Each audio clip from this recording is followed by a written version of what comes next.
Chief minister ಮತ್ತು ನಮ್ಮ revenue minister ಉತ್ತರ ಕರ್ನಾಟಕದ ಅನೇಕ ವಿಚಾರ ಏನು ಚರ್ಚೆ ಆಗಿದೆ ಉತ್ತರ ಕೊಡ್ತಾರೆ.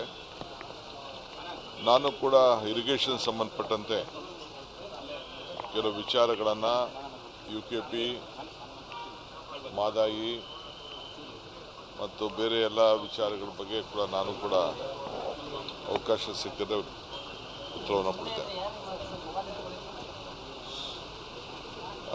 ಭಾಳ ಸಮಾಧಾನಕರವಾಗಿ ನಡೆದಿದೆ.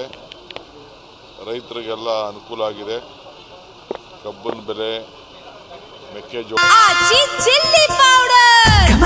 ಸಖತ್ ಖಾರ, ಬಣ್ಣ ಮತ್ತು ರುಚಿ ಆಚಿ ಚಿಲ್ಲಿ ಪೌಡರ್ ಬೆಲೆ ಇವೆಲ್ಲ ಕೇಸ್ಗಳನ್ನೆಲ್ಲ ಬಗೆಹರಿಸಿದ್ದೇವೆ. ಸರ್ಕಾರಕ್ಕೆ ಹೊಣೆ ಆಗ್ತಾ ಇದೆ, ಕಬ್ಬಿನ ಫ್ಯಾಕ್ಟ್ರಿವರೆಗೂ ಹೊಣೆ ಆಗ್ತಾ ಇದೆ.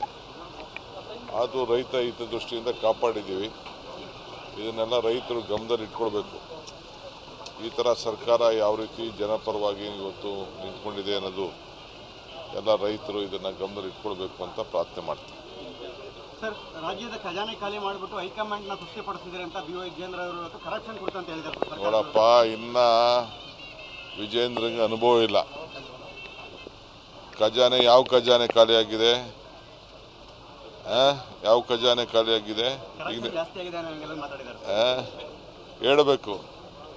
ಬಾ ಅಸೆಂಬ್ಲಿಲಿ ಮಾತಾಡೋಕ್ಕೆ ಹೇಳಿ. ಎಲ್ಲ ತಪ್ಪಿಸ್ಕೊಂಡೆಲ್ಲ ಹೋಗಿ ಎಲ್ಲ ಇರೋದಲ್ಲ, ಬಂದಿಲ್ಲಿ ಮಾತಾಡಲಿ ಅಸೆಂಬ್ಲಿಲಿ.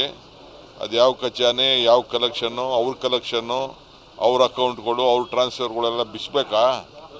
ಬಂದು ಅಸೆಂಬ್ಲಿಲಿ ಮಾತಾಡೋಕ್ಕೆ ಹೇಳಿ. ಮಾತಾಡ್ತೀವಿ. ನನಗೂ ಗೊತ್ತಿದೆ ಏನೇನು ಮಾತಾಡಬೇಕು ಅಂತ. ಸ್ವಲ್ಪ ಮಾತಾಡ್ಬೇಕಾದ್ರೆ ಭಾಳ ಹಿತಿಮಿತಿಯಿಂದ ಪಕ್ಷದ ಅಧ್ಯಕ್ಷರು ಏನು ಮಾಡ್ಕೊಳ್ಳಿ.